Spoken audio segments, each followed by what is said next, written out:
the state as a result of Micron's decision.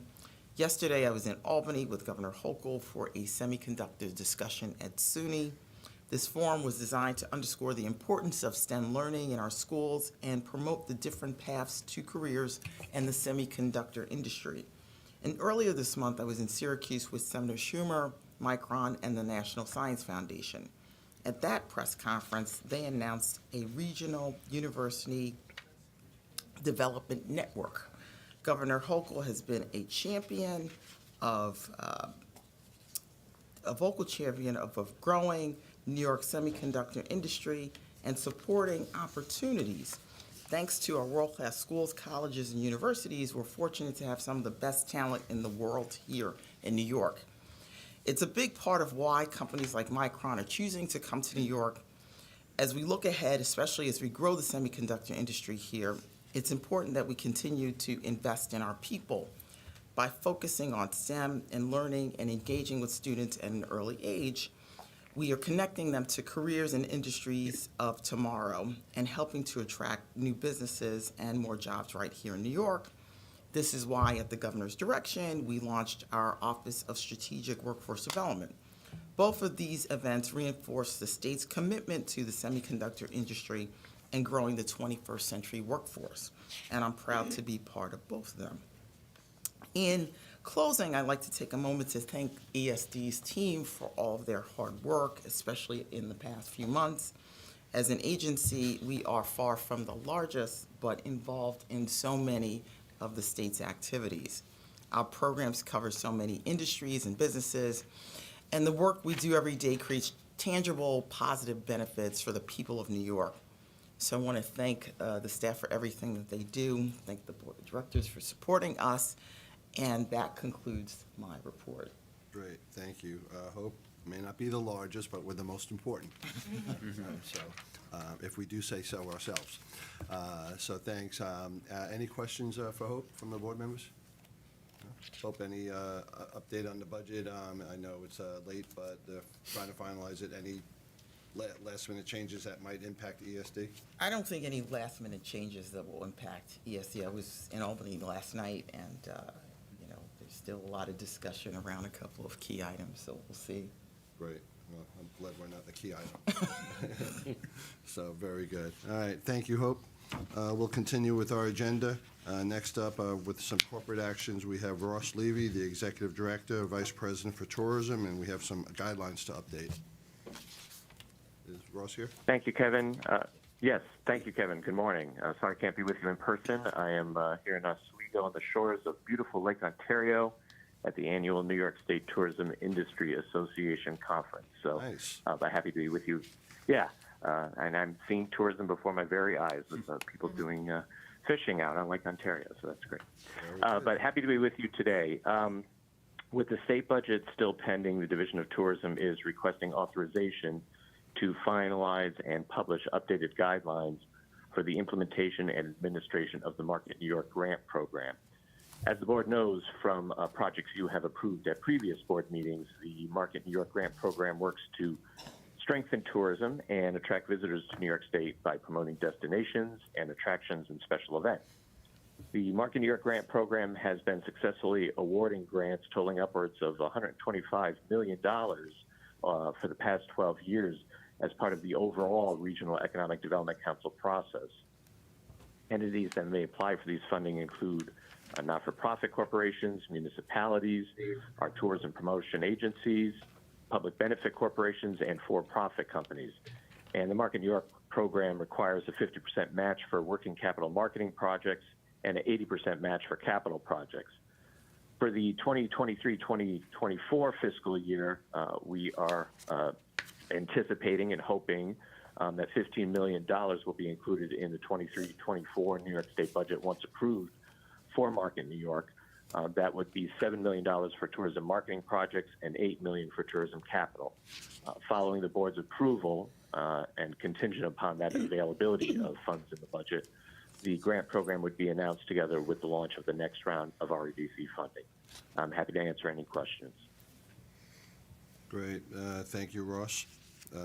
Any questions for Ross? No? Do we have a motion on the, by Sherry, second by Hilda? Any other comments or questions on the motion? Hearing none, all in favor? Aye. Any opposed? None. The motion is approved. Thank you, Ross. Thank you. Next up is Thomas Scaglione. He's our Regional Director of ESD's Mid-Hudson Region, and he has an item on the Mid-Hudson Momentum Fund and additional guidelines for us to adopt. Tom? Yes, good morning. Thank you, Kevin. Good morning, directors. The directors are requested to authorize the implementation and administration of the Mid-Hudson Momentum Fund and the adoption of the program's guidelines. The fund includes $150 million as part of an appropriation from the fiscal year 2022-2023 New York State budget to support investments in infrastructure, transit-oriented development, and mixed-use housing projects throughout the 7 counties that make up the Mid-Hudson region. The fund will focus on addressing the strain caused by the population increase due to COVID. ESD will administer the fund and coordinate the project selection process, application administration, and ongoing reporting by awardees. The fund will perform, the MHREDC will perform an initial review of applications and make recommendations to ESD based on each application's alignment with the regional strategy.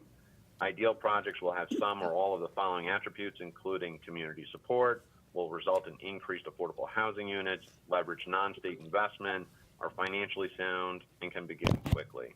These catalytic developments may be multi-year projects, but must be either ready to commence construction within 2 years of being selected for funding or be completed within 6 years.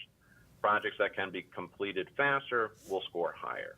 The fund will be allocated into 2 categories as follows: $75 million to support mixed-use housing and/or TOD projects, and then $75 million to fund infrastructure projects that support housing projects, increase housing density, or support TOD projects. Grant amounts will range from a minimum award amount of $2.5 million to a maximum award amount of $10 million, and 50% of total project costs must be sourced from non-state funds. For example, a $5 million Mid-Hudson Momentum award amount would support a minimum $10 million total project cost. Eligible applicants will include not-for-profits, municipalities, public benefit corporations, and for-profit companies. Eligible projects and uses of funds will include construction, expansion, and rehabilitation of facilities, equipment and machinery purchases, infrastructure and site development, design and engineering related to construction. Eligible projects will include residential with no other uses at the project location, casino or gambling institution, legal services, medical and nursing services, retail firms with no other eligible components, and refinancing. Scoring and project review, applicants will submit an application to ESD. The applicant may be asked to make a presentation to the council, at which time they can describe the project and take questions from the REDC, as well as ESD staff. The REDC will then make recommendations to ESD, who will make final award determinations. This is similar to ESD CFA review process, and the fund will run concurrent to the open enrollment review periods of the CFA. It is the goal of ESD to provide award notification approximately 60 to 90 days after an application is submitted, and projects may not commence until such award notice is received and acknowledged in writing. The ESD award notification will outline the terms and conditions of the award and will include an MWBE utilization goal for every award. The applicant will be required to submit to ESD an MWBE utilization plan, and ESD staff will work closely with awardees to meet the MWBE goals. The grantee of a project, which includes affordable housing units, shall be solely responsible for verification of compliance with the requirements set forth under the guidelines sent to the board. The grantee shall be required to file an annual declaration confirming that the property containing affordable housing units has been inspected and has been found to have been maintained in good operating order and condition. Such declaration shall further state that incomes of tenants of affordable housing units have been verified and have been found to qualify for such housing in accordance with the requirements set forth under the guidelines. And this is similar to what is done as part of the Restore New York program. This proposed program has been reviewed by Council's Office, Loans and Grants Division, and the policy team, and we expect a maximum of 60 awards, which is operationally viable for both the ESD Regional Office and the Loans and Grants Division. And I'm happy to take any questions. Thank you, Tom. Can you please clarify one thing? In the sentence that you were highlighting related to casinos and healthcare facilities, I thought you said the word eligible. You meant ineligible, correct? That's correct. Ineligible. This is in line with our ESD capital grant requirements as well. Got it. All right. Thank you. Any questions from the board members? Hearing none. Is there a motion by John, seconded by Michael? Any other comments, questions? All in favor? Aye. Aye. Any opposed? None? The motion carries. Thank you, Tom. Thank you. Next up, Joshua Breitbart, Senior VP, Connect All, with another set of guidelines for us to approve. Joshua? Thank you, Chair. Coming to you from beautiful downtown Syracuse. And thank you to President Hope and members of the board for the opportunity to bring this matter to you today. The directors are being asked to adopt the submitted guidelines for the Affordable Housing Connectivity Program and authorize the taking of related actions. The Affordable Housing Connectivity Program is one of the signature programs announced by Governor Hochul in establishing the Connect All agenda. As announced by the governor on March 29, 2023, the U.S. Treasury Department awarded $100 million to New York State for the Affordable Housing Connectivity Program from the Coronavirus Capital Projects Fund of the American Rescue Plan Act. These funds must be expended before December 31st, 2026. Empire State Development, through the office, has the responsibility and the honor to administer this funding award consistent with the goal, as stated in the New York State Urban Development Corporation Act, to, quote, assist in ending the digital divide, supporting a more robust and competitive internet marketplace, and carrying out other actions to ensure universal access to high-speed, reliable, and affordable broadband. The Affordable Housing Connectivity Program funding will fund the cost of fiber optic connections to buildings, new and upgraded in-building wiring, and additional network components and equipment required to deliver upgraded broadband service to residents of affordable housing properties. This program is for existing properties, not for new construction. Eligible applicants for this funding will include internet service providers, managed service providers, broadband infrastructure owners, broadband infrastructure builders. Affordable housing property owners are not eligible recipients of funds for this program. By lowering the barrier for internet service providers to access broadband infrastructure to and within these buildings, the program will change broadband delivery economics and increase affordability of service options for low-income consumers. The program will connect a projected 100,000 households to reliable, high-speed, affordable broadband service. Thank you, and I can take any questions. Great. Thank you, Joshua. Any questions for Josh? No? All right. I will move these guidelines. Is there a second? Hilda? All in favor? Aye. Any opposed? None? The motion carries. The corporate actions are completed. We will now get to our spotlight presentation. And today we have Patricia Bailey, Vice President and Director of Entertainment and New Media Development, and she will give us a presentation on the digital gaming program. Yes, Welcome. great. Thank you so much. And thank you all for allowing me to present on the New York State Digital Game Development Tax Program this morning. I will go ahead and start off with giving you all a quick overview of introducing the team. I'll also go over some background on the digital game development industry. I'll provide some more information on the digital game development tax credit. And I'll also let you know about the outreach we've been doing since this tax credit came to be, and give a quick overview of the applications we've received so far, and then I'll open the floor up for questions. So first, I'd like to introduce the team behind the digital game tax credit. We are led by Rhoda Glickman, who is here with us today. She is the Senior VP of the Film, Arts, and New Media Development. Myself, we also have Shaylin Giampetroni, who is also here with us today. She is the Senior Project Manager of the Strategic Planning Partnerships Program, Film, Tech, and New Media. We also work with Connie McFeely, Director of Entertainment Tax Incentives, and of course, John Diaz, Deputy Director of Entertainment Tax Incentives. So, a bit of industry background. This is a growth industry. Back in 2020, it was estimated to be $196.9 billion industry worldwide, and PwC estimates that the global worth of this industry will be $321 billion by 2026.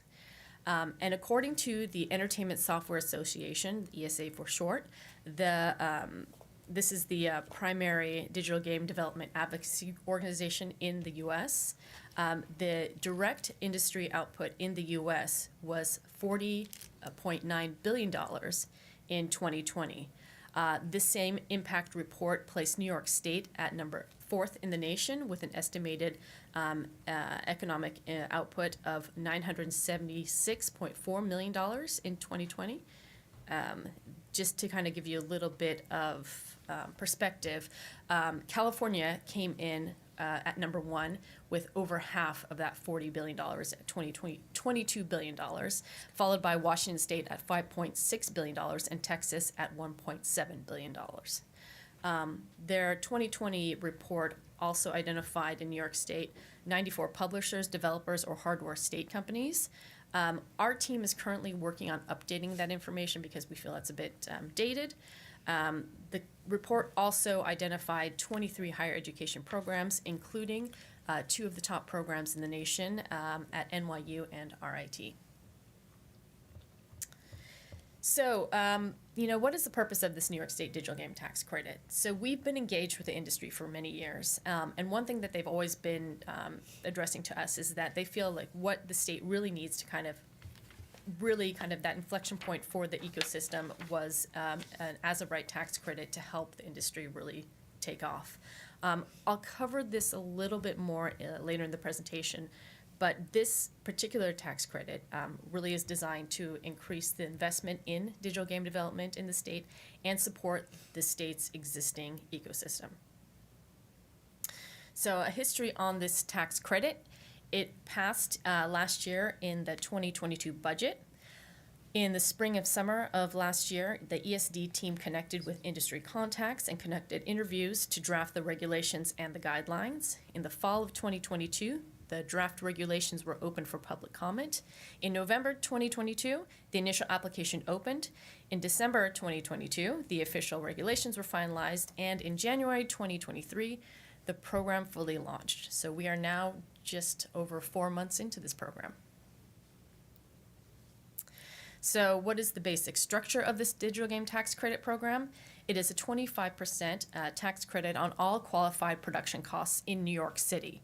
Outside of New York City, that percentage jumps to 35%.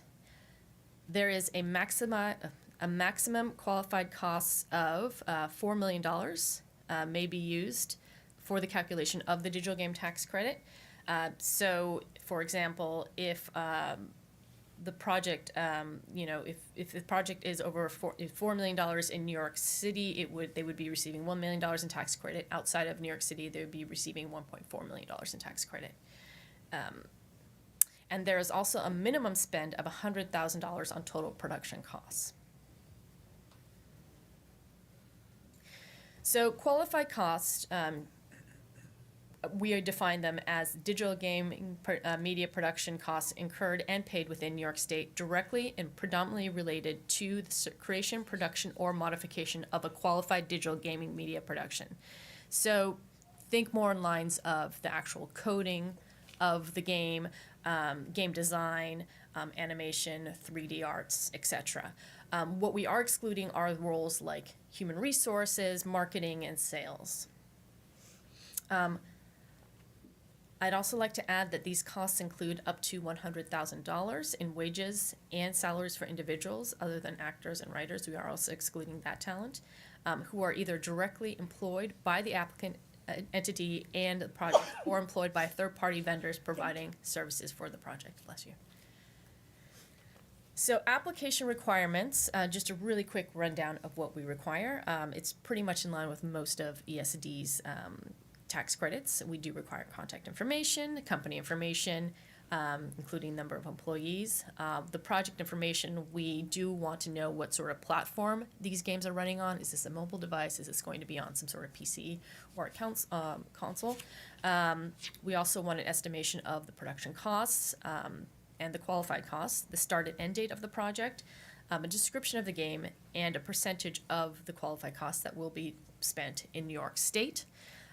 We also request an estimated employment summary and a diversity plan, which I'll follow up with more information. We also request that they agree to in-credit requirements, which is the logo, which I'll also refer to later. We have questions on related persons, economic incentives that they have already received from New York State, project funding, publisher information, FOIL acknowledgement, and we do ask that they provide us with a game design document. And finally, we do ask that they provide signature. So the diversity plan, this is required on the application. All applicants must complete this plan, and through this, the company must consider how their employment strategy will look for this particular project. That's to say, will they be making any sort of attempt at employing underrepresented talent in this project? So applications are received in two parts. There's the initial application, so this is submitted before the application starts, and a final application, which is submitted after the project is complete. The initial application is received on a rolling basis.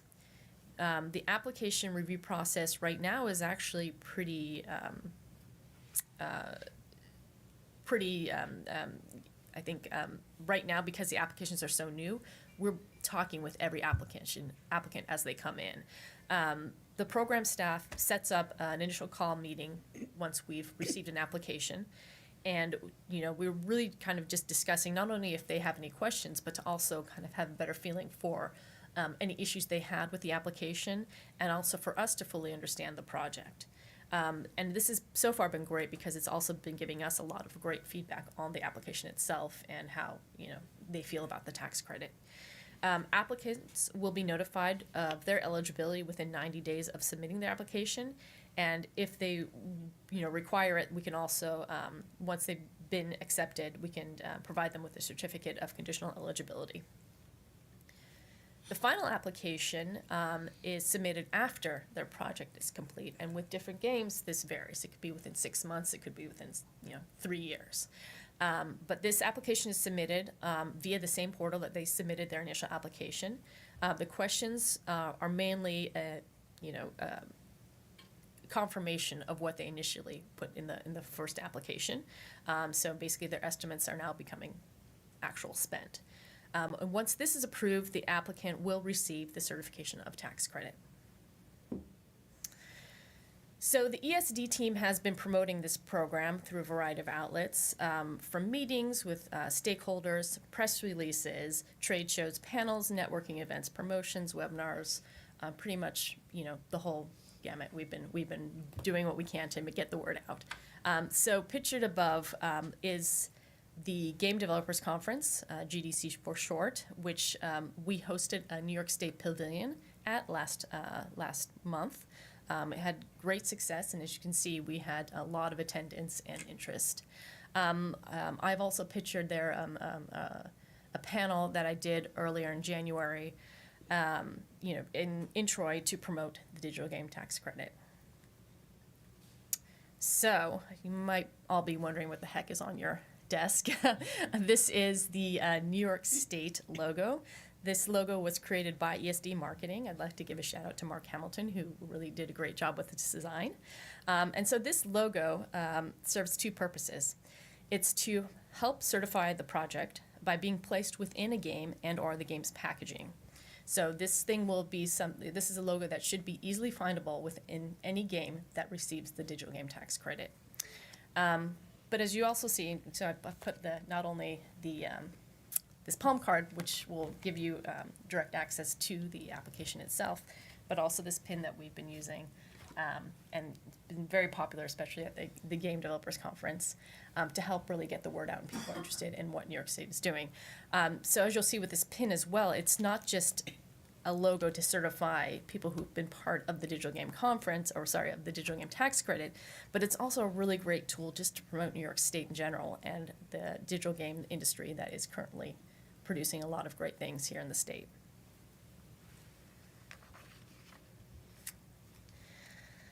So, kind of a brief overview of what we've received so far in the past 4 months. This has been pretty strong. So far, we've accepted 5 applications. We've actually received nearly 20, which a few are, still in process. Some have not been accepted, but right now we have 5 accepted, and all the applications are really well represented throughout the state. Interestingly enough, most of these applications have been coming from the Capital Region. Followed by New York State and also the Finger Lakes. So, with that said, I'd love to open up to any questions anyone might have about this industry or the tax credit. Right. Well, thank you, Patricia. Having 2 sons and having spent a small fortune on video games over the last 20 years, it's great to see that some of it is being homegrown here in New York. If you said it, I missed it. Do we have a handle on how many different gaming companies there are in New York, how many people they employ, and is there a part of the state where there is a sort of a concentration of them? Yeah, so the ESA report said about 94 in their 2020 report. We think it's pretty stale, so we're actually going through right now to get a better idea. We did meet a lot of them through our promotion of the GDC pavilion, but I think there's many more out there. A digital game company can be just one person, so it's really kind of hard to pinpoint, but we definitely think there's more than 94. Great question on the concentration. We do have a really strong ecosystem up in the Troy-Albany area. That's actually, like I said, where most of the applications are coming from. New York City and then the Finger Lakes, especially Rochester, are also a great concentration of digital games. That also happens to be where the NISTAR Centers of Excellence are for digital game development. So, we also work well with those groups to really help promote and get, more interaction with a lot of these studios that are existing. And in terms of numbers of employees, we don't have a strong number on that yet. We're going to go ahead and start working on that as well when we get a better sense of like the sizes of the studios that do exist.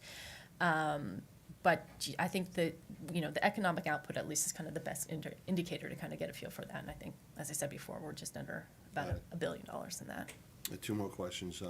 Any of our SUNY or CUNY schools or private universities have video game design programs or certificates? Yeah, SUNY has a lot of programs. We actually had SUNY Poly attend the pavilion with us. They have a really strong digital gaming program. I know there's others. They're actually also currently listed on the ESA website, but these programs are developing all the time. So I'm sure there's more that they haven't captured. CUNY actually just in partnership with the city released another program. I think Hofstra has something in partnership with them, so you can start at CUNY and then go to Hofstra. Might need to get a bit more certification on that, but the city is also really working hard on getting digital game development education going. Great. Sherry, did you have a question? So this is a purely political question, but people worry about these digital games, right? That they promote violence or whatever. Do you in your review of the game, do you look at that at all? I'm always worried that somebody will say this violent game which caused somebody to do some terrible thing was actually funded by So ESD. that is an argument that definitely ESA has been addressing directly for a long time, but funny enough, most of the digital game growth has nothing to do with the kind of quote-unquote violent games that you see. The growth is actually happening in mobile, and many of these games like Candy Crush Right. or like Farmers or Yeah, whatnot, no. that is actually where the growth is. But the actual like the I think the first-person shooter type games, that really is, while it does exist within the industry, you can kind of see it more in the lens of any sort of entertainment, music, film. There are violent aspects of that, but within digital gaming development, because most of the growth really isn't happening specifically on that, and most of the people who are using digital games are more skewed to the older crowd. Maybe it's just they grew up with games and, more or less my age now, playing on their phones. But really, we are seeing kind of like that pivot from that concern to more of actually it's becoming just ubiquitous in our society. Great question, Sherry, and a great answer. Interesting. Anybody else have any questions? When you said New York is fourth, do the other, California, Washington, and Texas, do they have tax credit programs too? And how does our tax credit compare to theirs? So interestingly enough, no, they don't. Texas does. They actually have it folded in within their film tax credit, and it's a little bit strange in the sense that it's not. It's because the state doesn't have tax credits. It's kind of more of a refundable sort of program. So I hesitate to call it a tax credit program. It's kind of different in that sense. And that is one of the reasons why it moved and kind of surpassed us to number 3. The story with California and Washington State, and California it's almost ridiculous how large it is. That's mainly because those are legacy industries. A lot of digital game developments began as offshoots of defense, right? So often if pilots were being trained on simulations, that talent was able to spin off and start their own digital game companies in the 70s and 80s. Then you had companies like Nintendo basing themselves in Redmond in Washington State. So those kind of ecosystems started off and have just been growing for the past 4 decades on their own. Because of that, California and Washington State really have no need to move forward with a tax credit. Right. New York State, on the other hand, I think really has this kind of great ecosystem with the education and a lot of talent here that ends up being drawn over to the West Coast. So this tax credit is, I believe was put together basically to make sure that we retain that talent and have them really start considering growing here in New York State. Right. All right. Anybody else? Good. Thank you, Patricia, for a terrific presentation. Again, every month we learn about something very cool that we're doing that most people have no idea that we're doing. And so it's helping to attract and retain jobs, and that's always a good thing. Yep. So thank you for that. Right. Thank you so much. Thank All you. right. Let's move on to our regional project section of the agenda. And we'll start in Western New York, where we have 2 items that will require 2 separate votes. And we have Paul Tronalone, our VP of Policy and Planning in Western New York, I believe on the phone with us. Yes, good morning, Kevin. Good morning, directors. As you said, I have 2 items for your consideration. They're somewhat interrelated. They're both located in the Northland Corridor redevelopment area on the east side of Buffalo, or what we call the Northland campus now. For the first item, the directors are requested to approve a general project plan amendment to provide an additional $1.8 million in capital and working capital funds to an already awarded $200,000 planning grant to the Buffalo Urban Development Corporation, or BUDC, for the design, development, and operation of the initial components of a solar microgrid on the Northland campus, and the development of a solar panel training curriculum to be used at the Northland Workforce Training Center, which is also located on the campus.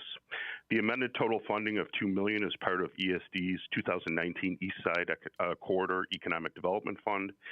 After the completion of the planning study, the remaining $1.8 million balance of the project was delayed in the wake of COVID-19 restrictions, and because additional funding was required for all the planned features of the microgrid system. Subsequently, the microgrid was included as one component in ESD and BUDC's 2022 application for an $18 million project under the U.S. Economic Development Administration's Build Back Better Regional Challenge, as well as for additional funding under the state budget. Now, the U.S. EDA awarded BUDC $14.4 million in federal funds for the $18 million project. The $1.8 million under this amendment would provide half the required $3.6 million non-federal match for the project, with the balance coming from additional funds under the state budget, which is part of the next item for your consideration.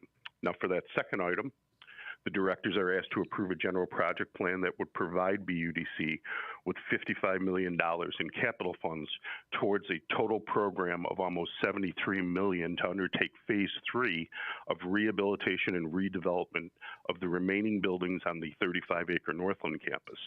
This will result in almost $250,000 or 250,000 square feet of new space and completion of the full complement of components of that campus microgrid.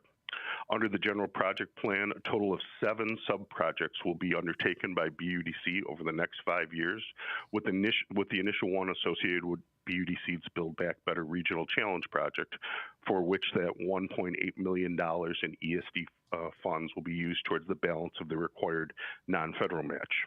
Also in the near term, BUDC will be working to rehabilitate intended 631 Northland Avenue, the sister building, the 683 Northland, which houses the Workforce Training Center and other private tenants, and is the remaining structure of the historic Niagara Machine and Tool Works complex.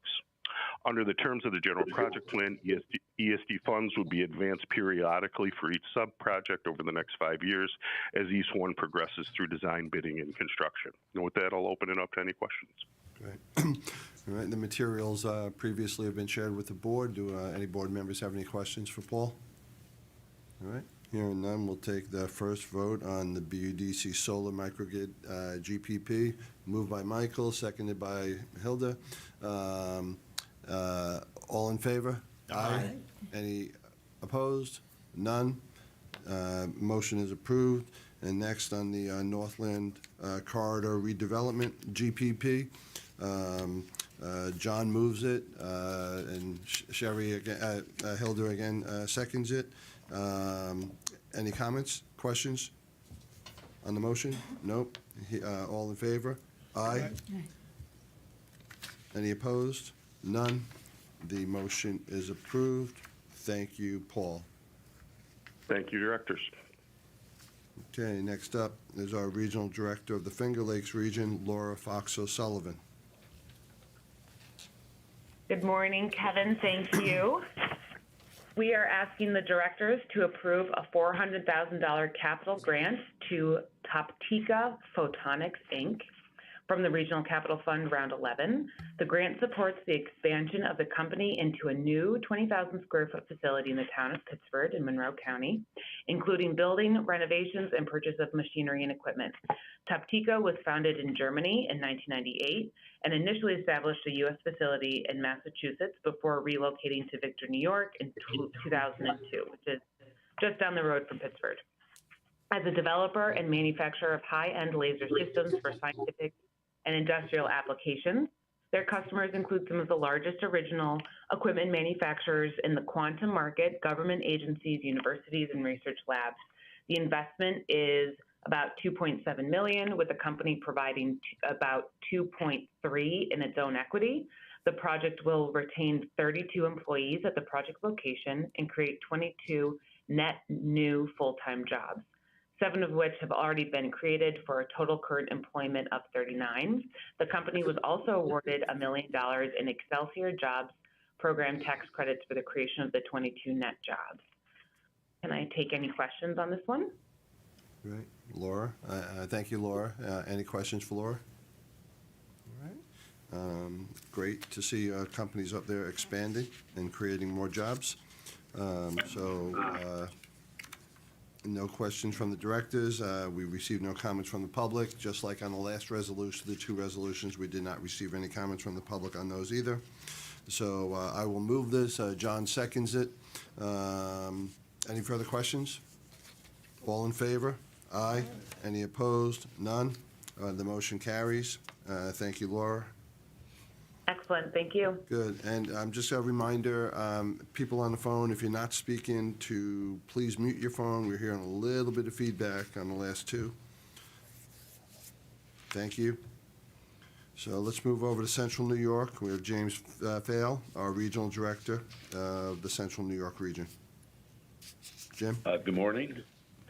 The directors are being asked to approve a $400,000 grant on a $2.9 million project to Armored One.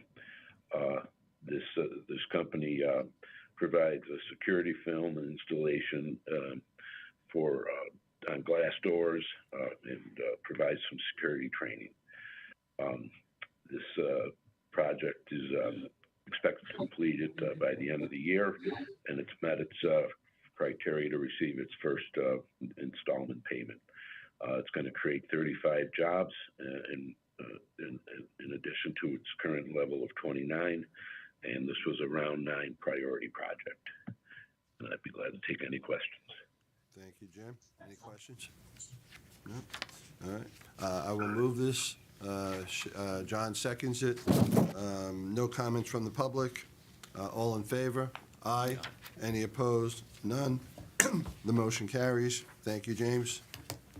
Thank you.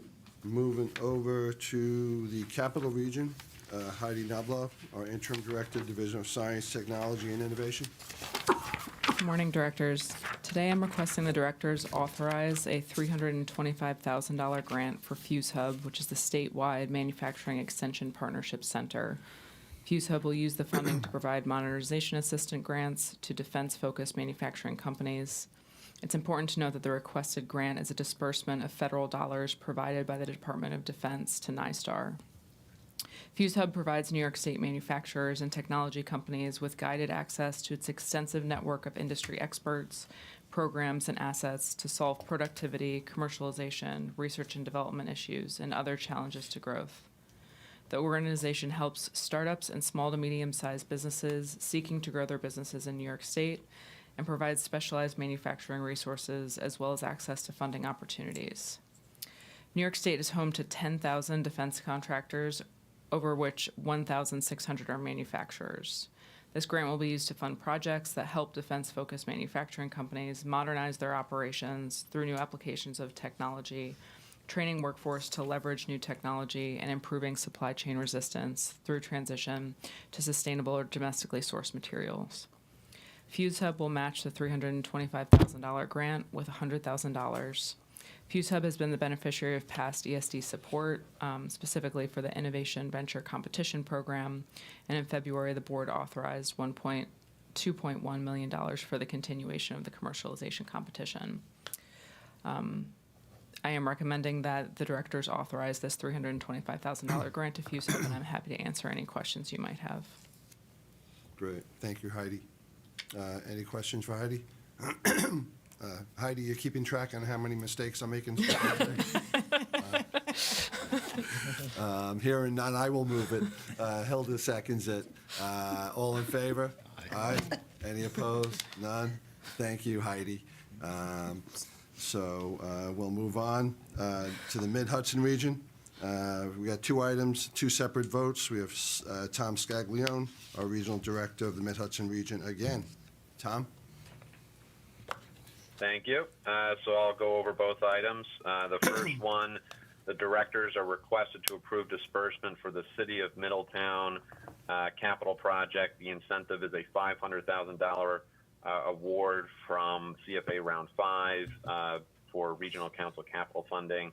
The City of Middletown invested $4,237,000 to renew and expand the existing water infrastructure from the city's water treatment plant over to the City of Middletown's community campus, which was the former Middletown Psych Center for Orange County. The project was completed in 2022. Specifically, the project involved the installation of a new 24-inch as well as a 12-inch water transmission line that replaced an outdated 20-inch, 18-inch, and a 12-inch transmission line, which was the part of an upgrade. The water, sewer, and stormwater infrastructure at the location was archaic, plagued by failures, including vulnerable main water distribution loop system that hampered firefighting efforts during fires at the campus. The underground utilities were routed through open areas and tunnels and have capacities that were compromised. The issues were significantly hampered economic development growth at the shuttered former Psych Center for several decades. Improved water service to the area has allowed for an upgraded water system to not just on campus at the former Psych Center, but also to a third of the City of Middletown as well as the current Baytian College, which has been located to a part of the shuttered Psych Center. with the city's efforts. FATN College offers both undergraduate and graduate programs and currently has 62 employees. There are other businesses that are in talks about being attracted to the area due to economic activity spurred by the success of FATN College on the site. The project supports regional economic activity as it supports significant investments by FATN College and will result in additional acreage of shovel-ready development. And the creation of the site will attract development to Middletown, providing spending in support of other revitalization efforts. The project aligned with the MHREDC's LIVE strategy, as it is an investment in infrastructure improvements, including the restoration, rehabilitation, and repurposing of existing assets. Happy to answer any questions on this project. If not, I'll go to the second one, and we can take the questions all together at the end. The second project that we're requesting is the approval of $367,100 of a regional council capital grant from round 11 for Hudson River Fruit, CA Warehouse 2021 capital project. This was in the town of Marlborough in Ulster County. Hudson River Fruit Distributors invested $1,835,500 to construct a 20,000 square foot controlled atmosphere, or CA, apple storage facility, which was completed in August of 2022. The facility is located in the hamlet of Milton in the town of Marlborough in Ulster County, and increased the capacity, resulting in the creation of 7 new jobs, which currently has 60 employees. And Hudson River Fruit is a 4th-generation family-owned apple grower that's been in existence since 1963. The company is one of the largest East Coast apple shippers and represents over 70 other commercial apple growers in New York State and New England. The company broke ground on the project on September 14th, 2021 to construct the new cold storage facility, which now has a capacity for over 100,000 bushels of apples. And this eliminates the cost of what they were doing before, which was moving apples to storage facilities over 75 miles away. This helps keep produce local and cut down on carbon emission. And the project aligned with MHREDC's PLAY strategy and the regional economic cluster plan of food and beverage manufacturing and supply chain by supporting the growth of local growers, and will allow for increased capacity to store and ship product to local markets, particularly in New York City. The project also aligns with our work strategy, but with the project creating 7 net new jobs and the retention of 60 jobs. Happy to take any questions on both items. Great. All right. Well, thank you, Tom. Any questions for Tom? All right. Let's address the Middletown application first. Motion by Michael, seconded by John. No questions from the public. Any other questions from the board members? No? No comments from the public. All in favor? Aye. Any opposed? None. Motion carries. Now on to the Milton application. We'll take a motion by Hilda, seconded by Benson. Any comments? Questions? No comments from the public either. So all in favor? Aye. Aye. Any opposed? None. Both motions carry. Thank you, Tom. Thank you. Okay. Next up, Kelly Baccarizzo, Director of Tourism and Grant Programs, and she has a couple of items for us today, too. Yes, good morning to everybody. The Market New York Grant Program has 2 projects that we would like to request your consideration for. The first project is Rock 2025, Inc., a Finger Lakes-based not-for-profit. They are a strategic alliance of economic development organizations working together to catalyze growth in the greater Rochester region. The organization has been awarded a tourism working capital grant of $300,000 from Market New York in November 2022 under Round 12 of the Regional Economic Development Council. Rock 2025 will use the grant funds to plan and promote a regionally coordinated tourism marketing campaign promoting the Finger Lakes region with a highlight of the greater Rochester's tourism assets. This project is set to be completed by 2025. The second project is the New York Shakespeare Festival, doing business as The Public. This is a New York City-based not-for-profit theater that includes a wide breadth of programming, including free Shakespeare in the Park at the Delacorte Theater in Central Park, In November of 2022, round 12 of the Regional Economic Development Council, the public was awarded a Market New York working capital grant of $270,875. This grant supports a portion of the cost to plan and implement a strategic marketing initiative designed to draw tourists domestically and internationally to the New York City region for the 2023 season of Free Shakespeare in the Park, an annual program offering the highest quality theater to the broadest possible audience free of charge. This project is currently underway and is also scheduled to be completed no later than December 31st, 2024. And if anyone has any questions, I'd be happy to answer them. Thank you, Kelly. This is one vote for two items. Goldie, Debbie? Yep. All right. Still don't figure that out, why we needed two votes for the last two. We get to do two at one time on this vote, but I will go with recommendations from staff. And I'll move this. Is there a second by Michael? Any questions? There's no comments from the public. All in favor? Aye. Any opposed? None. The motion carries. The motion for both grants carries. Thank you, Kelly. Thank you. Next up, Morgan Clark, Project Manager from Small Business Lending. Yes, good morning. Good morning, Chairman and Directors.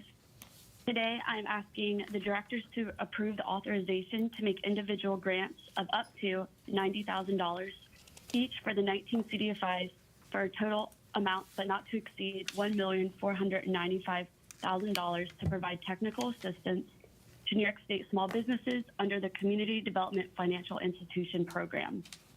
The CDFI Assistance Program is a program that provides support for the ongoing operations of New York State CDFIs in their efforts to provide capital and technical assistance to New York State small businesses.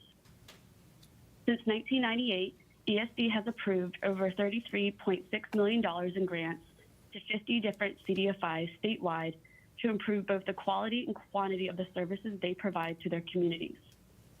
For context, during the last round of funding, 22 CDFIs were approved on April 15, 2021 to provide technical assistance to NWBEs and small businesses to apply for COVID-19 relief programs and financial resources. To date, 52,970 small businesses, including NWBEs, were assisted with receiving financial assistance, and more than $369.8 million in loans were dispersed. A total of 36,562 small businesses, including NWBEs, were provided one-on-one technical assistance. This program offers grant support to CDFIs in three buckets: technical assistance, institutional capacity, and administrative support. Up to $1,495,000 in grant support was made available under this round of the CDFI Assistance Program. This appropriation for this program was made in the 2022-2023 New York State budget. Grants up to $90,000 will be made available for each of the participating CDFIs. In January 2023, through the New York Contract Reporter, ESD's website announcement, and email outreach, New York State federally certified CDFIs were invited to respond to the CDFI Assistance Program RFA. We received 20 applications. After a review committee read and scored the applications, we recommend 19 CDFIs to participate in this round of funding. The recommended 19 CDFIs are located throughout New York State's 10 regions. I'd be happy to take any questions. Thank you. Great. Thank you, Morgan. Any questions or comments from the directors? No. We have no comments from the public either. Entertain a motion by Sherry, seconded by John. All in favor? Aye. Aye. Any opposed? None. The motion carries. Thank you, Morgan. Thank you. Thank you. Okay, back to our Community and Regional Partnership Fund, where Heidi Noblocker is back, Interim Director, Division of Science and Technology and Innovation, with two items for us. Good morning again. Today I'm requesting the directors authorize two allocations as part of the SSBCI Community and Regional Partner Fund program. The Community and Regional Partner Fund is a $52 million program using federal SSBCI funding to provide equity investments for high growth New York State companies that participate in select accelerator or incubator programs. On September 15th, 2022, the directors authorized the implementation and administration of the program, which requires a 1-to-1 match. The program will be jointly administered by NYSTAR and New York Ventures. I am proposing these two initial investments today, but I also want to acknowledge my colleague Jennifer Teagan, Managing Director of New York Ventures, who will co-administer this equity program. Applications for this program will be reviewed monthly until the funds are exhausted. These two initial investments will be followed by future investments from the SSBCI Community and Regional Partner Fund in other accelerators that make equity investments in New York State companies. As part of the scoring and due diligence process, staff evaluated each of the accelerator's plans and growth prospects. As a result of that analysis, it is believed that each of the proposed funds will serve the interests of their respective geographies as well as SETI founders. The funds being requested are to invest in companies that are either part of the accelerator programs. These funds are not for operations of the accelerators themselves, and each investment will be matched by private sector funds. In this case, each applicant will provide a $5 million match. The funds will be deployed over 3 years. I'll now go into each of the proposed investments. The potential opportunities warrant investment, and the staff recommends approval of these two investment awards, and it's my understanding that these will be two separate votes. The first proposed investment is a $5 million investment to Cornell University, which will allow Cornell to invest in early-stage companies who participate in one of 6 separate accelerator or incubators across the state. Cornell will leverage its extensive network of incubators and accelerators, which provide support for young companies looking to scale their businesses. Cornell's network includes 3 incubators in Ithaca, 2 accelerators in New York City, and 1 incubator in Syracuse. 2 of these incubators are community incubators, and all 6 of these programs are supported by a university partner. Cornell will match ESD's investment of $5 million with $5 million in private capital. This funding will be invested into early-stage companies that complete one of the 6 programs. Each year, Cornell aims to make investments in approximately 20 companies for a total of $10 million into 60 companies over 3 years.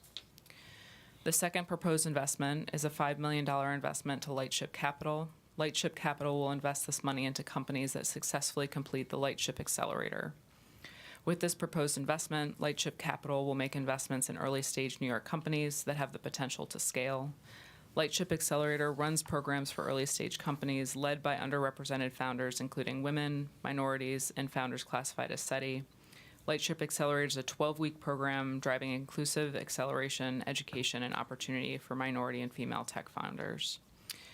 Lightship Accelerator has worked with entrepreneurs across the country and has developed partnerships in New York State prior to applying for this funding. The Lightship Fund has committed to invest up to $5 million to match the $5 million committed by ESD. The fund will invest in companies that go through, again, that accelerator, which is going to be based in Harlem. I recommend the directors authorize these two investments, and I'm happy to answer any questions you might have. Great. Thank you, Heidi. So these are investments, not grants, but they'll be sort of administered through these incubators as for early stage companies. Will the state have some participation in these companies if they succeed and become successful?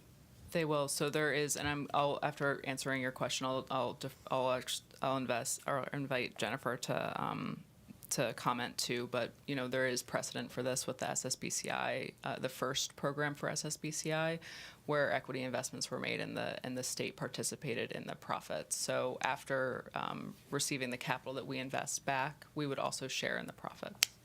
Jennifer, did you want to say anything in addition? We'll be monitoring which companies are invested in over time, for, as part of the program requirement anyway. And then obviously if there's opportunity for other funds to participate to support the growth of those companies beyond this really early acceleration stage, then certainly we'll be able to do that with additional program funds that we have at ESD. Okay, great. Thank you. Any other questions for Heidi or Jen? All right, we don't have any comments from the public on either of these items, but we do require separate votes on both. So on the first one involving the Cornell University, I will move it. Michael seconds it. No comments from the public. All in favor? Aye. Any opposed? None. The motion carries. And for the investment into the Lightship Capital, Sherry, not Sherry, Hilda will do that. Taking notes. Hilda will do it, and then John will second it. No comments from the public. All in favor? Aye. Any opposed? None. Motion carries. Thank you. And Hilda, that was the same exact mistake I did. That's right. too. Right. So I apologize. I'm flattered. So, no, I think Heidi put the jinx on me. So it was going smooth up until then, but both motions carry. So thank you. We will now continue with the Life Sciences Initiative Fund. 2 items now by Maria Mitchell. Thanks very much, Kevin. I think you're doing great. Thank you. This morning, we're seeking the director's approval for 2 academic biodefense commercialization fund working capital grants totaling up to $1 million. The first one is for Rensselaer Polytechnic Institute for $500,000, and the Research Foundation for the State University of New York on behalf of SUNY Polytechnic Institute for $500,000. As you may recall, the $40 million fund provides grants to startup companies and academic institutions to accelerate the development and commercialization of life science innovations that address serious infectious disease threats, while also creating jobs, encouraging growth across New York State's expanding life science industry. Rensselaer Polytech Institute, led by Dr. Jonathan Dordick, is using the grant to develop nasal formulations for use against respiratory infections, including COVID-19. SUNY Polytechnic Institute, led by Dr. Nathaniel Cady, is using the grant to develop a rapid antibody-based diagnostic test of disease focusing on Lyme, tick-borne, and COVID-19 applications. Both grantees have begun work on these grants, met the required spending thresholds for initial disbursements, and have been recommended by their mentors to proceed to the next technical milestones. Thanks, and happy to answer any questions on that. Got it. And again, Maria, this is a grant, not an investment. This is a straight-up grant. Got it. Very good. I will move it. John seconds it. No comments from the public. Any other questions? Hearing none. All in favor? Aye. Any opposed? None. That first item is approved. Before we get to the next item, Sherry, I'm recused. Sherry is recusing herself from discussion and participation in item B, and so let the minutes reflect that. Maria, continue, please. Okay. Second item is related to New York First Awards. We're seeking the director's approval for 2 New York First grants of up to $1 million each. The first for the trustees of Columbia University in the City of New York, otherwise known as Columbia University, and the second to the University of Rochester. New York First, as you may recall, started in 2018 and is designed to encourage recruitment of exceptional life science researchers from outside the state or retention of researchers in state who are focused on translational research and being recruited out of New York. Such research often leads to new patent startup companies and products with commercial potential. New York First grants are for capital and working capital expenditures supporting the researchers lab, and I made a mistake the last time I spoke to you about that, Kevin. Columbia University is using New York First funds to support the recruitment of Dr. Sabrina Diano from Yale University to serve as director of Columbia's Institute of Human Nutrition. 3 members of Dr. Diano's research team from Yale have accompanied her to Columbia, and a 4th member has joined from the University Hospital in Bonn in Germany. Since the start of this grant, Dr. Diano has hired another 5 individuals, totaling 9 new employees, including 4 from outside of New York, and raised an additional $4.7 million in NIH grants. The total cost of this project is $3 million, and Columbia is contributing $2 million. The second for the University of Rochester, they're using their New York First funds to support the recruitment of Dr. Ruth Sarah Moreno from Texas Tech University to serve as an associate professor of microbiology and immunology. She is the first Hispanic woman to be hired as a tenure-track faculty member in this department. 4 members of her team, her research team from Texas Tech, have accompanied her to Rochester since the start of this grant. She has raised an additional $2.2 million in NIH grants. The total cost of this project is $3.1 million, of which the University of Rochester is contributing $2.1 million. I'm happy to answer any questions about those. Good. Thank you, Maria. Any questions? No? I will move it. Hilda will second it. Absolutely. No comments from the public. All in favor?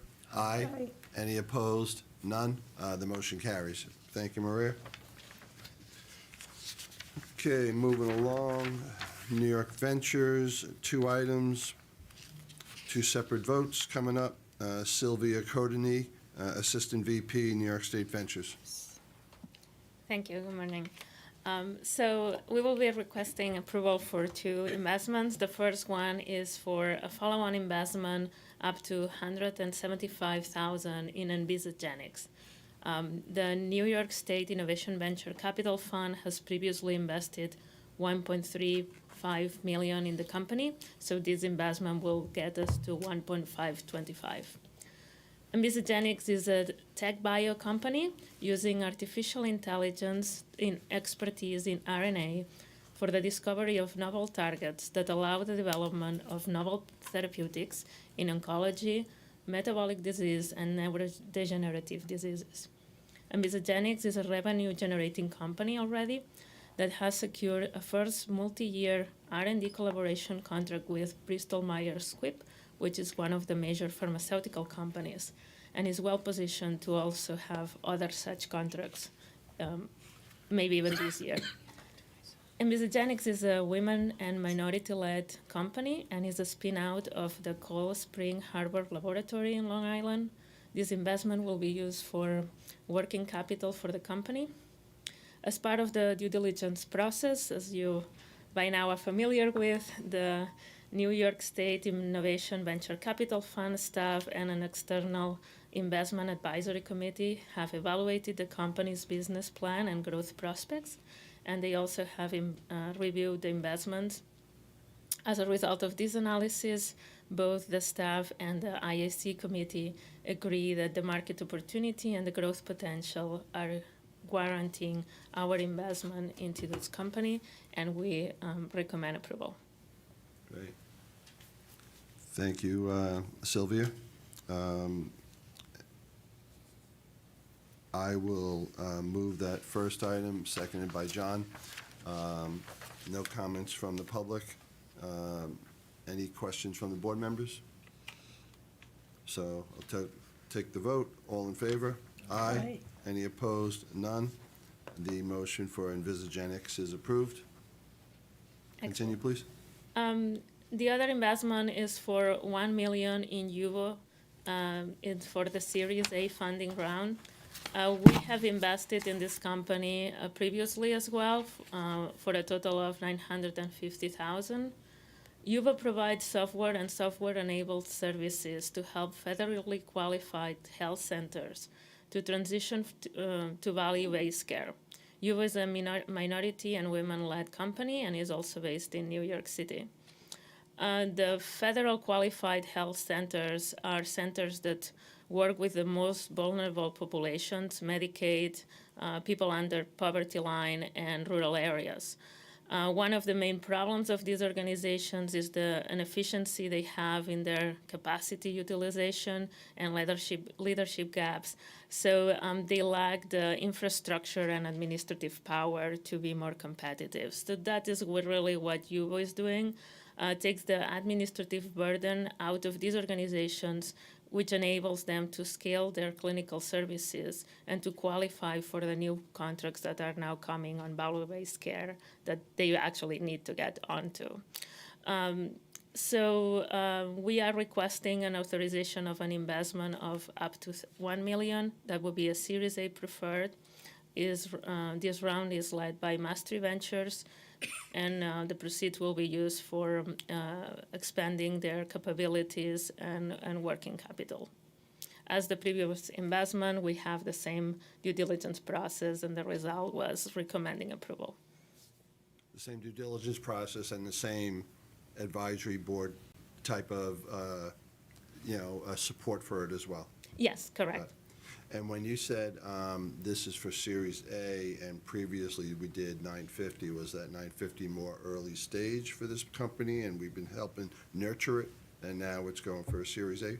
Yes, that's correct. The previous ones were seed stage investments. So we also have had the opportunity to monitor the company and see how they evolve. So that's part of why we feel comfortable to put more money in there and help them to the next stage. Great. Thank you. All right. So I will move that. Michael seconds that.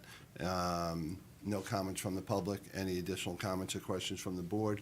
Hearing none, take a vote. All in favor? Aye. Any opposed? None. The motion carries. Thank you, Sylvia. Okay, we're up to the administrative action items, where Doug Janice will walk us through. And this is where we'll get a presentation on about 11 different items.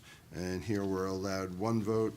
And I see here in my notes, Sherry, you'll be recusing yourself from voting on item number 7C.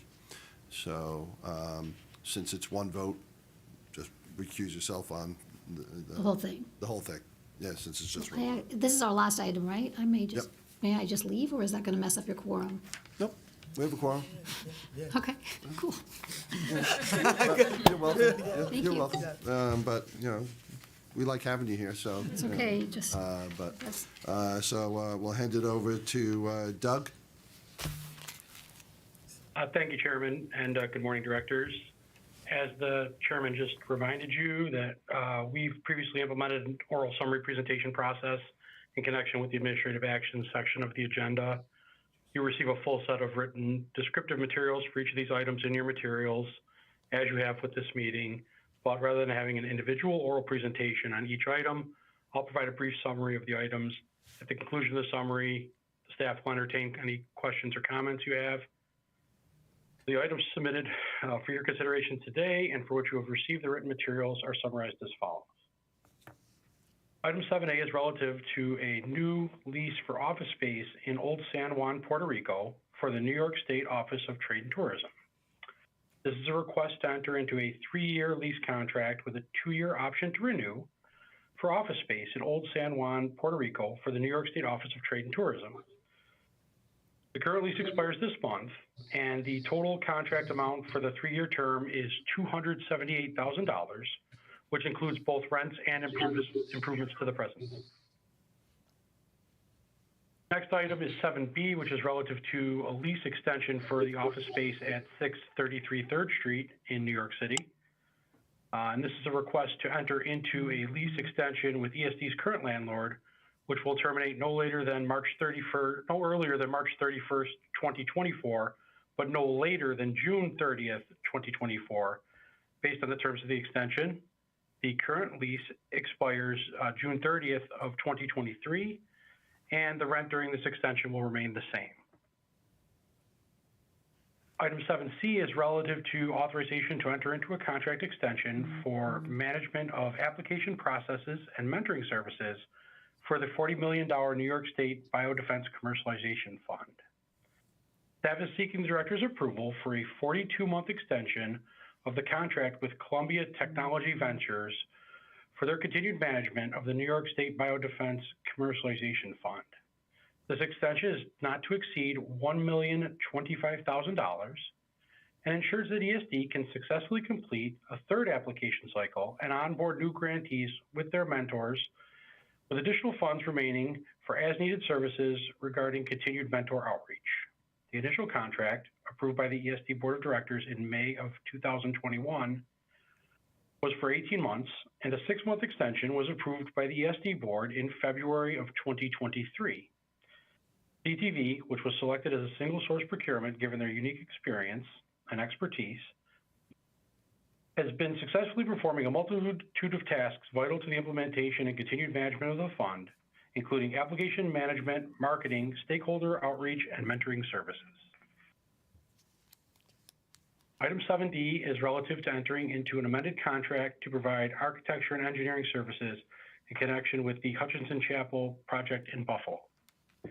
The board is being asked to approve an amendment to a contract with Floyd Albert to provide construction oversight services regarding repairs to the Hutchinson Chapel, which is located in Buffalo and owned by ESD. Contract terms are being extended beyond 1 year. ESD's procurement guidelines require board approval. The amended contract will extend the term of the agreement for 1 year at an amount not to exceed $109,757. The next two items, items 7E and 7F, are relative to amending Global New York's consulting services contracts to increase trades between New York and other regions. Both items were originally approved for $31,500 in a period of 10 months. Global New York is seeking an additional $40,000 and a 12-month extension for each contract for total contract amounts of $71,500 and total durations of 22 months to increase trade between New York and India and New York and the Caribbean, respectively. Item 7G is relative to amending a contract with the Martin Group for public relations and social media services. NYSTAR seeks to extend its current contract with the Martin Group for an additional 2 years. The Martin Group will develop and execute a public relations campaign to help NYSTAR identify, activate, and capitalize on statewide, regional, and trade media opportunities, while also building on the work they completed over the last year of the current contract. Martin Group will look for current interests of reporters and media organizations to tie in stories of individual NYSTAR centers or supported sectors. The next two items, 7H and 7I, are relative to entering into memorandums of understanding with New York State Parks and DEC to make U.S. Economic Development Administration Travel, Tourism, and Outdoor Recreation Grant subawards. The Federal Economic Development Administration has granted $45 million over a period of 3 years to New York State and ESD to help New York State tourism recover from the COVID-19 pandemic. One pillar of the Division of Tourism's EDA work is to further promote New York State as a premier destination for outdoor recreation. Staff is seeking to subaward $4 million to two of our sister agencies, the New York State Office of Parks, Recreation, and Historic Preservation, and the New York State Department of Environmental Conservation, to assist on this project through late 2025. Specifically, ESD will be harnessing the expertise and experience of state parks and DEC to supplement I Love New York's activities to help increase access to the outdoors for diverse audiences, promote sustainable and safe recreation, including at lesser-known outdoor destinations, and improve the guest experience with new programming and enhanced digital platforms. The work of Parks and DEC under these subawards will be done in close collaboration with and subject to the approval of I Love New York and the Division of Tourism. Our final item, 7J, is relative to amending the contract for legal counsel relative to freedom of information law work in connection with the Pennsylvania State Area Civic and Land Use Improvement Project. This is a request for authorization to increase the term and contract amount under ESD's existing legal services contract for the current law firm in connection with the freedom of information law claims and litigation related to the Pennsylvania Station Area Civic and Land Use Improvement Project. The firm, which is a New York certified WBE, is on ESD's pre-qualified list of outside counsel and was retained last year to represent ESD's interest after the initial FOIL lawsuit was brought against ESD. The original contract was for a term ending on August 31st, 2023, with a contract limit of $249,000. Staff is requesting that the contract limit be increased by an additional $101,000 to a total amount not to exceed $350,000, and that the contract be extended for one additional year through the end of August 2024, with an option to extend for one additional year through August 2025 at the discretion of ESD's General Counsel. The requested contract amendments are required to enable ESD to continuously retain the firm without interruption in the ongoing litigation and related FOIL claims. And with that, I will now turn it back to our chair, who will call for any questions or comments you may have on any of these items before calling for a vote. We also have item-related staff on the line today as well to take any questions. Thank you. Thank you, Doug, for all of those. The materials and backup for each of these items was previously shared with all the board members. We have not received any comments from the public on any of these items, and so I will move them. Hilda seconds them. I'm sorry? Yeah, I just have a comment. You have a comment, a question? No, just a comment about comment. the office in Puerto Rico. I encourage people to go there and visit. Betty, who is the director there, has done a fantastic job, not only in the tourism area, but also economic development. She has developed key relationships in Rochester and all over New York State with different businesses for trade purposes.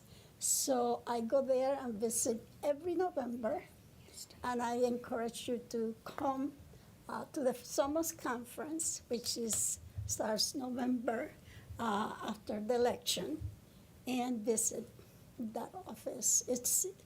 You would be very proud. Very good, very good. It's good to know. Thank you for sharing that, Hilda. Yes. All right, so there's a motion, there's a second. We have no comments from the public on any of these items. No other questions from the board members, so all in favor? Aye. Any opposed? None. That concludes our business today, official business today. Does any board member have any other item or issue they'd like to raise at this time? Hearing none. Michael makes a motion to adjourn, seconded by John. Next meeting, May 18th. Thank you very much. Thank you, staff, for walking us through the meetings, and have a good week. Good night. See you. Thank you.